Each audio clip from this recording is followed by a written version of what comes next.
아멘. 우리 요한복음 13장 31절부터 38절을 보겠습니다.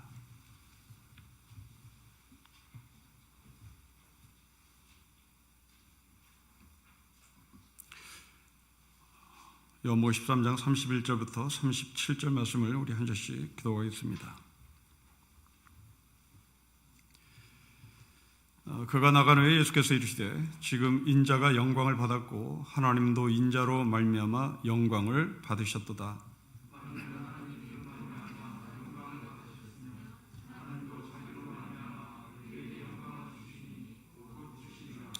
작은 자들아 내가 아직 잠시 너희와 함께 있겠노라. 너희가 나를 찾을 것이나 일찍이 내가 유대인들에게 너희는 내가 가는 곳에 올 수 없다고 말한 것 같이 지금 너희에게도 이르노라.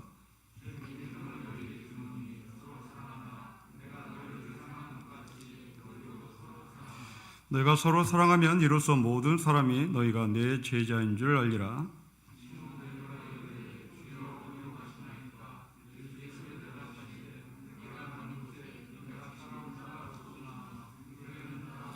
가지겠습니다. 베드로가 이르되 주여 내가 지금은 어찌하여 따라갈 수 없나이까. 주를 위하여 내 목숨을 버리겠나이다. 아멘. 자, 오늘 본문은 예수님께서 십자가에 죽으시기 전에 제자들과 함께 마지막 식사를 한 만찬 이야기입니다. 이 마지막 만찬 이야기는 사복음서 모두에 기록을 하고 있습니다. 그만큼 중요하다는 말입니다. 31절에서 제자 한 사람이 나갔다고 하는 이 사람은 가룟 유다를 칭합니다. 그런데 이상합니다. 여러분, 이 말씀이 13장에 기록됐다는 것이 저는 개인적으로 이상합니다. 예수님께서 십자가에 돌아가시는 그 십자가 사건은 요한복음에서 19장에 나옵니다. 그렇다면 순서상으로 보면 예수님의 이 만찬 사건은 십자가에 달려들어가기 직전 적어도 18장, 넉넉히 잡아도 16장 정도에 나와야 합니다. 그런데 이 만찬 사건이 19장에서 십자가에 달려들어가신 예수님의 십자가 사건 훨씬 앞에 13장에 기록됩니다. 이것은 너무나 빨리 기록된 것 같습니다. 다른 복음서를 좀 찾아봤습니다. 마태복음 총 28장을 할애받고 있는데 이 28장에서 이 총 28장의 장수를 갖고 있는 마태복음은 만찬 사건이 26장에 나옵니다. 마가복음은 16장을 갖고 있는데 그 16 중에서 14장이 기록됩니다. 누가는 24장 중에서 22장이 기록됩니다. 다 인접해서 이 만찬 사건을 기록합니다. 그런데 총 21장을 할애받고 있는 이 요한은 굉장히 빨리 13장에서 만찬 사건을 기록합니다. 저는 개인적으로 이상합니다. 이게 왜 이렇게 빨리 나와야 하나? 여러분, 왜 그럴까요? 이거 우리의 삶을 이야기하고 있는 것 같습니다. 요한은 예수님의 죽음이 갑작스럽게 일어난 사건이 아니라 아주 오래전부터 결정된 일이고, 그러기에 예수님의 십자가의 죽음 사건은 갑작스럽게 일어난 것이 아니라 하나님의 예비된 사건이고 상당히 오래전부터 준비되었다는 것을 말하고자 함이 아닌가 싶습니다. 왜냐하면 요한복음 1장 1절에 태초에 말씀이 계셨다는 그 말씀이 갑자기 떨어진 것이 아니라 태초부터 우리가 알기 전부터 이미 예비된 말씀이고, 그 말씀이 때가 되어서 우리에게 육신으로 찾아오신 예수 그리스도를 말하고 싶은 그 요한의 의도가 바로 이 만찬 사건에도 그대로 존재하는 것 같습니다. 자, 그렇다면 요한의 관점으로 우리의 삶을 봤으면 좋겠습니다. 여러분, 이 세상에 태어난 때는 여러분들의 생일일 것입니다. 그리고 2022년을 맞이하는 우리의 시간도 있습니다.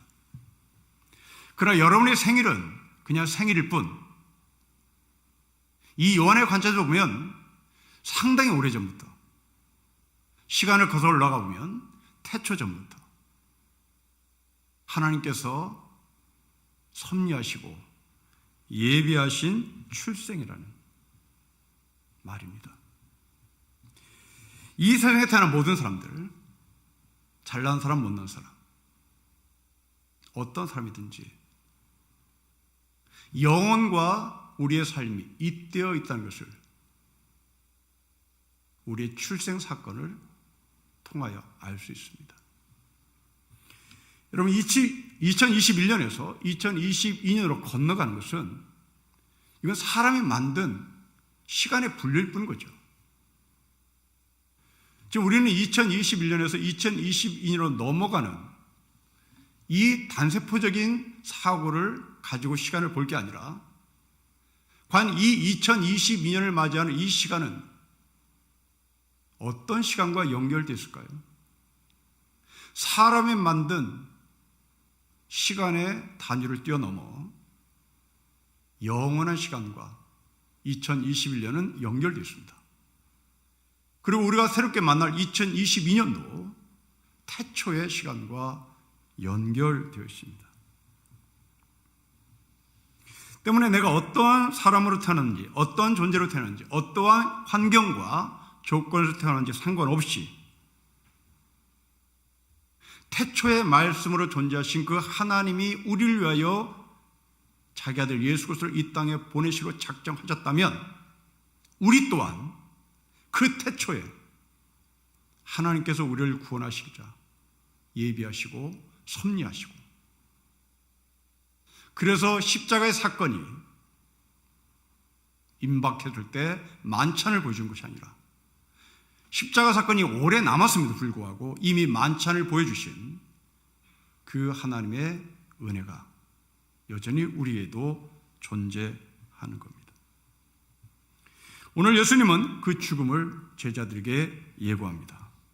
제자들에게는 이 죽음을 예수로부터 예고받은 것이지만 예수님은 이 죽음을 준비한다고 말할 수 있습니다. 자, 어떻게 준비하는지 보겠습니다. 여러분, 31절부터 32절을 우리 같이 읽겠습니다. 시작. 그가 나간 후에 예수께서 이르시되 지금 인자가 영광을 받았고 하나님도 인자로 말미암아 영광을 받으셨도다. 만일 하나님이 그로 말미암아 영광을 받으셨으면 하나님도 자기로 말미암아 그에게 영광을 주시니 곧 주시라. 여러분, 단어 사용을 보십시오. 한 번은 영광을 얻었다라고 31절은 말씀합니다. 그런데 32절은 영광을 주실 것이다. 과거형과 그리고 미래형을 씁니다. 만찬 사건은 죽음을 예고하는 겁니다. 그 죽음을 예고하는 자리에서 예수님이 나는 영광을 받았다. 그리고 영광을 하나님은 주실 것이라고 말합니다. 고난을 대하는 자세입니다. 올해 우리 교회는 이제, 여기, 주와 함께 라는 표를 정하고 한 해를 살려고 합니다. 여러분, 이제입니다. 지금입니다. 그리고 여기입니다. 여러분 가정에서 예배드리는 바로 거기입니다. 여러분들이 어떠한 상황에 처했는지 2022년이 우리에게는 미주세 시간이지만 바로 거기입니다. 여러분, 우리 인생은 마냥 편할 수 없다는 것을 모두 다 동의합니다. 순조로울 때가 있는가 하면 어려울 때도 있고, 기쁠 때가 있는가 하면 슬플 때도 있습니다. 잔잔한 때가 있는가 하면 파도가 넘실될 때도 있습니다. 그러나 이 파도가 우리에게는 고난으로 보이지만 그 파도를 이미지화 시켜보면 이미 바다의 일부분인 겁니다. 그 바다를 우리는 망망대해라고 얘기하죠. 그 망망대해를 한없는 하나님의 사랑으로 연결시켜 보십시오.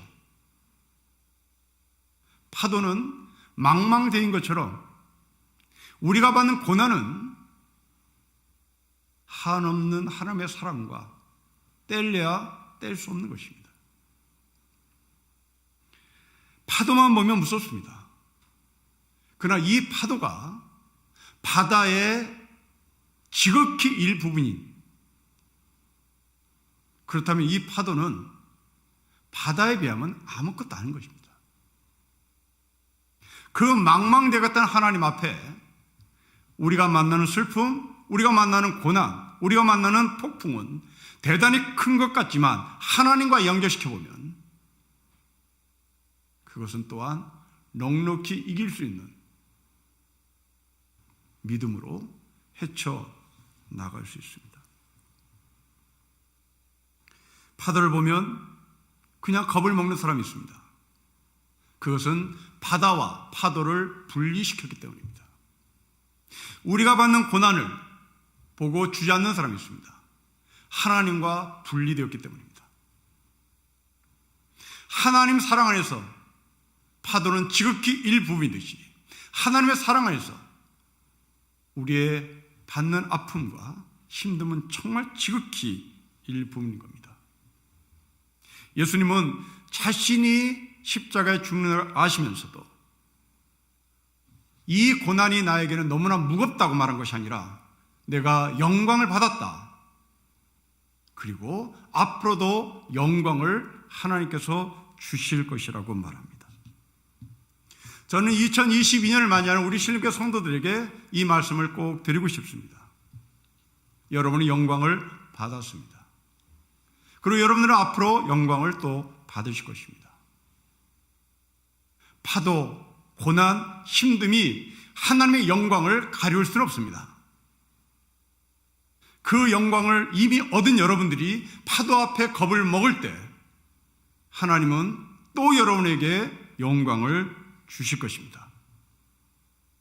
우리가 만나는 파도는 파도 그 자체가 아니라 바다와 연결된 지 우리가 받는 고난은 하나님과 연결되어 있기에 우리는 주저함이 아니라 무서움이 아니라 영광을 받았고 영광을 주실 하나님이 되신 겁니다. 여기에 근거해서 우리가 부를 찬송은 선한 능력이라는 찬송입니다. 보네퍼 목사가 옥중에서 쓴 기도문에 곡을 입힌 노래입니다. 보네퍼는 독일의 신학자고 목사입니다. 대단히 보수적인 목사입니다. 우리나라로 얘기하면 주기철 목사 같은 분입니다. 주기철 목사는 대단히 보수적입니다. 보수적을 뛰어넘어서 거의 문자주의적 신앙을 갖고 있는 분이 주기철 목사입니다. 근데 이 주기철 목사님께서 순교하신 것처럼 보네퍼 목사는 교수형을 언도받고 교수형에 처 죽습니다. 이유는 히틀러를 암살하는 작전에 이 목사가 참여했기 때문입니다. 그러나 결국 실패로 끝납니다. 보네퍼는 자신이 히틀러를 암살하는 그 모의작전에 참여한 이유를 이렇게 말합니다. 어느 술 취한 운전사가 트럭을 몰고 술 취한 채 내거리를 질주하고 있다. 그때 횡단보도에 한 사람이 지나간다. 교통사고 나는 것은 뻔한 일이다. 심지어 죽을 수도 있다. 이때 목사인 나는 교통사고 나서 죽은 사람을 위하여 거룩한 장례를 치르는 것이 목사의 임무일까? 아니면 술 취한 운전자의 트럭에 올라타서 그 핸들을 올바로 잡아주는 것이 목사의 임무일까? 그렇게 말하며 나는 교통사고로 해서 사람이 죽은 그 영혼을 위하여 거룩한 장례를 치러주기보다 술 취한 히틀러 같은, 그래서 지금 질주하고 있는 그 히틀러의 운전대를 내가 뛰어 들어가서 잡기로 결심했다. 그러나 결국 실패합니다. 히틀러는 이 보네포 목사를 교수형에 처하라고 결국 죽습니다. 이 보네포 목사는 옥중에서 우리가 2022년에 부를 이 기도문을 작성합니다. 선한 능력으로 나를 안으십니다. 나를 안아주실 것이 아니라 선한 능력으로 나를 안고 계신다고 고백합니다. 어디서요? 사형 선고를 받고 지금 때를 기다리며 감옥에서 시간을 보내는 그 보네포 목사의 기도문입니다. 크신 팔로 나를 붙드실 것이 아니라 크신 팔로 나를 지금 붙들고 계십니다. 그리고 선한 능력으로 나는 일어설 것이라고 합니다. 여러분, 선한 능력으로 나를 일어설 것이라고 하는 이 가사에 포함된 이미지를 보네포에게 연결시켜 보십시오. 교수형에 밧줄이 보네포 목에 채워지는 겁니다. 선한 능력으로 내가 일어서리, 이것은 자신이 교수대에서 달랑달랑 매달리는 자신이 보이는 겁니다. 밧줄에 목이 눌리고 그 몸이 대롱대롱 매달린 자신을 보며 선한 능력으로 나는 일어날 것이다. 이것은 실존이었습니다. 이것은 막연한 기도문이 아니라 자신의 교수대의 죽음을 근거로 나는 선한 능력으로 일어설 것이라고, 결코 그 죽음이 나에게는 실패 인생이 아니라는 것을 고백하는 겁니다. 여러분, 이런 실험 고백은 사형당하는 아침에도 전혀 흔들리지 않았습니다. 주변 사람들이 목사님에게 마지막 인사를 드렸습니다. 그러자 보네포 목사는 마지막 아닙니다. 나는 지금 군인을 따라가는 것이 아닙니다. 나는 지금 예수님을 따라가고 있는 겁니다. 나는 마지막이 아니라 지금부터 내 인생은 새롭게 시작되는 생명의 출발입니다. 영원한 생명의 출발입니다라고 고백을 합니다. 여러분, 우리 예수님은 십자가에 죽으셔야 할 시간이 점점 다가오시면서 나는 영광을 받았다. 그리고 나는 앞으로 영광을 받을 것이란 말합니다. 보네포 목사도 선한 능력으로 나를 안으신다고 말하고, 그리고 나는 선한 능력으로 일어설 것이라고 말합니다. 이제 여기입니다. 자, 다시 한번 이 영광을 받을 것이고, 그리고 영광을 받은 예수님의 말씀을 읽어보도록 하겠습니다. 31절, 32절입니다. 다시 한번 읽겠습니다. 시작.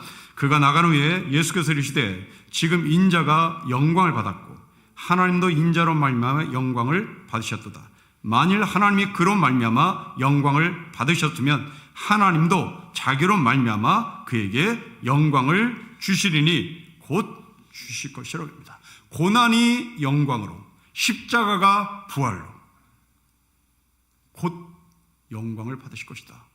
3일 만에 십자가 주신 예수님은 부활을 얻어냅니다. 고난이 고난으로 끝난 것이 아니라, 십자가가 십자가로 끝난 것이 아니라 영광을 보게 만드는 하나님의 약속이고 부활을 보게 만드는 하나님의 축복입니다. 우리가 받는 고난 지옥이 아닙니다. 하나님과 잇대어 있는 영광입니다. 영국에서 범생이에 대해서 말을 할 때는 귓구멍이라고 표현합니다. 귀와 구멍이라는 홀이 연결되어 있는 이 두 단어를 합쳐서 이어롤이라고 얘기한다는데요. 그러니까 우리말로 풀면 귓구멍입니다. 범생이를 귓구멍이라고 표현을 하는 거예요. 왜 귓구멍이라고 표현했겠습니까? 범생이들은 내가 여기서 공부를 못하면, 내가 여기서 공부를 따라잡지 못하면 나는 영원히 영국 사회에서 실패하는 존재라는 생각이 이 귓구멍으로부터 계속 들어서 소위 세뇌가 되었기 때문에 이제 자기는 여기서 떨리면 더 이상 인생을 살 수 없다라고 생각을 한답니다. 이게 범생이들을 손가락질하며 너 귓구멍이지, 그래 너는 그렇게 살아라, 이게 청소년들 사이에서 범생이들을 손가락질하는 표현입니다. 여러분, 이 세상은 다 그렇게 우리에게 세뇌를 시키지 않은가 싶습니다. 돈을 못 벌면 너는 인생 끝났어. 너는 좋은 대학에 들어가지 못하면 너 인생 끝났어. 그러나 예수님이 자신의 십자가가 내 인생은 끝났다라고 생각하면 우리는 그 십자가가 지금 기독교의 신앙의 중심으로 서지는 못했을 것입니다. 예수님은 귓구멍이 아니었습니다. 예수님은 십자가의 죽음이 자기의 인생을 결정적으로 실패로 마감한다는 것을 절대로 동의하지 않았습니다. 영광을 받았고 영광을 앞으로 받을 것이라고 하는 이 분명한 신앙 고백을 예수님은 우리에게 가르쳐 주십니다. 어떤 사람이 5년 동안 애써 모은 큰 돈을 아는 친구에게 빌려줬다가 고스란히 떼었답니다. 너무나 속이 상한 이 사람은 석 달 만에 몸무게가 7kg가 줄었습니다. 분노하다가 절망하다가 자기 자신을 자책하다가 이것이 계속 반복됐습니다. 수면제 없이는 하루도 1시간도 잠을 잘 수가 없었습니다. 그러던 어느 날 이 사람이 자기가 거울 앞에 선 자신의 모습을 보고 깜짝 놀랐습니다. 이런 몰골을 하고 있다가는 행운이 찾아왔다가도 사라질 것 같다. 덜컥 겁이 났습니다. 그리고 그날 마음을 굳게 먹었습니다. 현재를 살자. 과거를 살면 현재에 매몰되는 것이고 나에게 미래가 없다. 나는 살아야 되겠다. 과거에 근거해서 현재를 살지 말자. 그냥 현재 살자. 거기서 벗어날 수 있는 계기가 되었다고 이야기합니다. 2021년 어렵게 사신 여러분, 혹시 여러분이 그 어려움이 2022년까지 끌고 나갈까 염려됩니다. 그렇다면 여러분이 해야 할 일이 있습니다. 나는 영광을 얻었다. 그러나 나는 영광을 얻을 것이다. 지금 이제 여기서 나는 영광을 얻었고 나는 영광을 얻을 것이다. 선한 능력으로 나를 감싸셨고 앞으로 선한 능력으로 나를 일으켜 세워주실 것이다. 이 신앙 고백을 우리가 할 때 2021년은 더 이상 나를 지배하지 못하고 2021년을 2020년과 연결된 것이 아니라 2022년은 영원하신 하나님과 연결되는 이 거룩한 삶의 물줄기가 여러분의 삶을 관통할 것입니다. 때문에 선한 능력으로 일어서야 되고 선한 능력으로 나를 일으켜 세우실 그 하나님을 신뢰하는 겁니다. 여러분 34절과 35절을 다시 보십시다. 34절, 35절 같이 읽겠습니다. 시작. 새 계명을 너에게 주노니 서로 사랑하라. 내가 너희를 사랑한 것 같이 너희도 서로 사랑하라. 너희가 서로 사랑하면 이로써 모든 사람이 너희가 내 제자인 줄 알리라. 여러분, 코가 석자인데 어떻게 사랑합니까? 이것이 어떻게 가능합니까? 영광을 받았기 때문에 가능한 거죠. 우리는 사랑할 근거가 있어야 사랑한다고 말합니다. 그렇다면 예수님은 사랑할 근거가 없습니다. 지금 십자가에 죽어야 되는 겁니다. 그러나 예수님께서 십자가에 죽는 것을 자기의 인생의 실패라고 규정진 것이 아니라 영광으로 규정졌기에 그 영광의 근거에서 구체적으로 살아야 할 삶은 사랑이라고 말씀을 합니다. 자, 이 말씀을 듣고 베드로의 반응이 이상합니다. 여러분 36절, 37절 보십시오. 우리 같이 읽겠습니다. 시작. 시몬 베드로가 이르되 주여 어디로 가시나이까? 예수께서 대답하시되 내가 가는 곳에 너가 지금은 따라올 수 없으나 후에는 따라오리라. 베드로가 이르되 주여 내가 지금은 어찌하여 따라갈 수 없나이까? 주를 위하여 내 목숨을 버리겠나이다. 여러분, 사랑과 베드로의 반응은 지금 전달합니다. 예수님은 사랑하라고 말했습니다. 이것이 제자됨의 증명이라고 말했습니다. 그런데 베드로는 사랑은 갯불 잠깐 뒤로 미루시고 나는 내 몸을 당신을 위해서 불살리겠습니다. 나는 내 한 몸을 당신을 위하여 던지겠습니다 라고 얘기합니다. 여러분, 어떤 것이 실수입니까? 아마도 베드로는 사랑은 굉장히 얕게 생각했던 것 같습니다. 그리고 자기 몸을 내던지는 것이, 헌신하는 것이 더 큰 가치가 있다고 생각했던 것 같습니다. 그러나 그렇지 않습니다. 사랑이 더 어렵습니다. 송구 용신 예배를 드리는 신림교회 성도 여러분, 여러분들은 어떤 삶을 택하시겠습니까? 베드로처럼 내 한 몸 다 바치겠습니까? 아니면 서로 사랑하는데 나의 시간을 바치겠습니까? 사도 바울은 말했습니다. 사랑이 없이 내 몸을 불살리면 그건 아무것도 아닌 겁니다. 지금 베드로는 사랑이 없이 자기 몸을 불사는 헌신의 모습을 보입니다. 그러나 예수님 말씀합니다.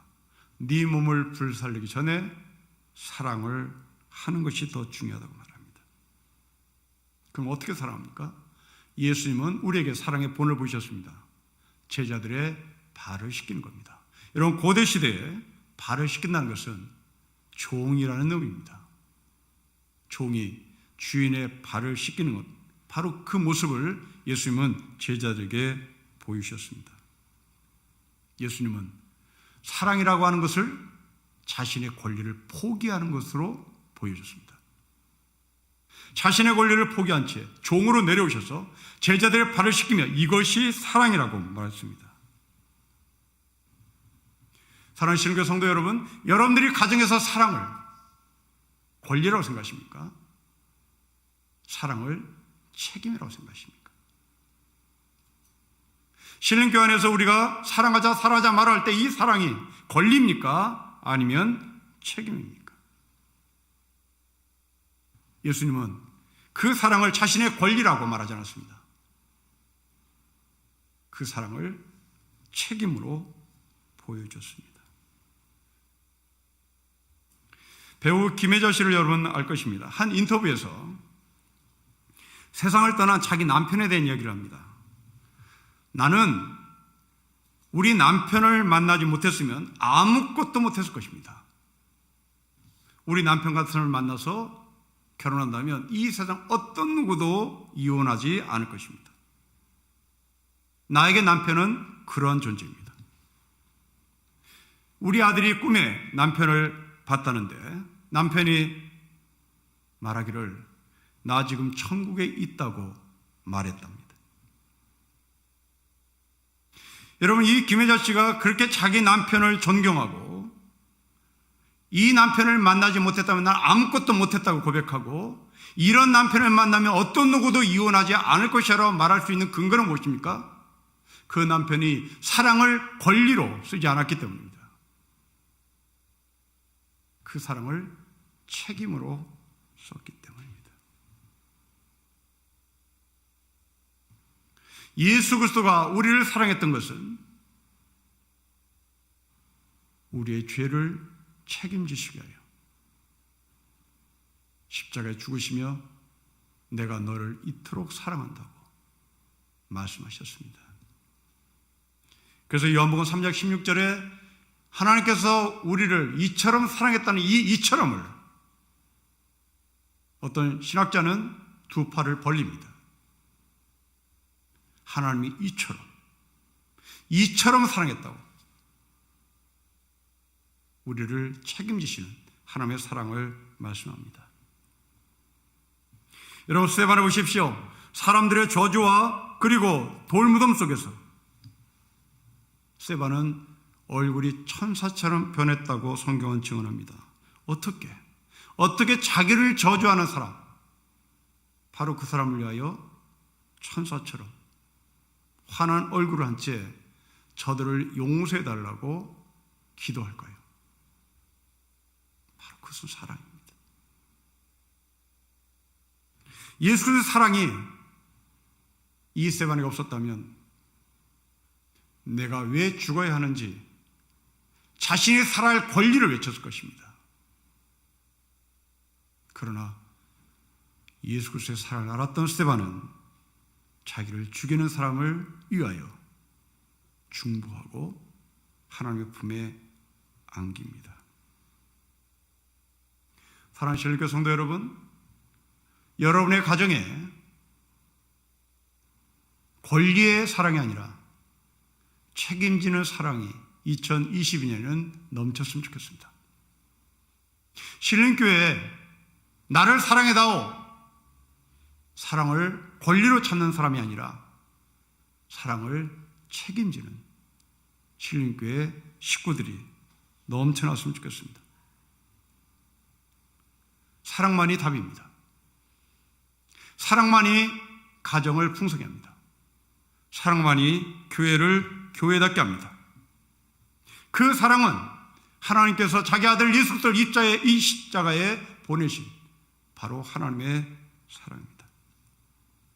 예수님은 이 베드로를 끝까지 사랑하십니다. 부활하신 후에 예수님은 이 베드로를 찾아가서 네가 나를 사랑하냐고 묻습니다. 사랑을 회복하라고 합니다. 네가 나를 사랑하냐고 묻는 이 예수의 질문은 곧 우리에게 하는 질문이기도 합니다. 때로 우리는 베드로처럼 변덕 부릴 수도 있습니다. 베드로처럼 등 돌릴 수도 있습니다. 그러나 사랑이 풍성하신 예수님은 베드로를 찾아오십니다. 그리고 다시 사랑이 무엇인지를 확인시켜주고 그 사랑의 자리로 우리를 가게 하십니다. 올 한 해도 주님은 한결같이 우리 모두에게 생명의 양식을 주실 것입니다. 그 생명의 양식을 주신 목적은 분명합니다. 사랑하라고 주시는 겁니다. 내 남편이 한 달 동안 열심히 일을 해서 벌어온 봉급도 사랑 때문에 벌어오는 것입니다. 집에서 엄마가 최선을 다해서 밥을 해주는 그 밥도 사랑입니다. 저도 최선을 다해서 성경을 연구하여 여러분들에게 하나님의 말씀을 전하는 근거도 사랑에 근거하겠습니다. 끝까지 우리의 권리를 요구하는 사랑이 아니라 책임을 다하는 사랑, 바로 십자가의 사랑을 2022년에도 한결같이 해냄으로 말미암아 우리가 예수 그리스도의 제자임을 이 지역과 열방 땅에 증명했으면 좋겠습니다. 오늘 우리 장로님들과 목사님들은 삼성동과 대학동에 쌀 800포대를 전달하고 왔습니다. 우리가 부자여서가 아니라